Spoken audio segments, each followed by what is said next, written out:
Inanunsyo na kung saang lugar gaganapin ang susunod na Palarong Pambansa 2027.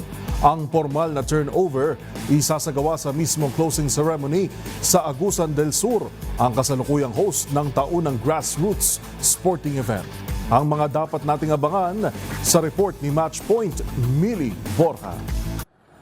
Magbabalik sa National Capital Region ang Palarong Pambansa matapos ipahayag ng mga organizer na ang Quezon City ang magiging host ng 2027 edition ng taunang grassroots sporting event. Ibinahagi ni Palarong Pambansa Secretary General Malcolm Garma ang nasabing pagpili sa isang press conference noong Huwebes sa Agusan del Sur. Ayon kay Garma, formal na gaganapin ang turnover sa closing ceremony ng kasalukuyang palaro. Ito ang magiging pagbabalik ng Palarong Pambansa sa Metro Manila mula noong 2023 nang maging host ang Marikina. Sa kasaysayan ng palaro, minsan pa lamang naging host ang Quezon City noong 1966, panahon kung kailan kilala pa ang kompetisyon bilang Bureau of Public Schools Interscholastic Athletics Association. Dahil dito, ang 2027 edition ang magiging kauna-unahang pagkakataon na magiging host ng City of Stars sa ilalim ng pangalang Palarong Pambansa.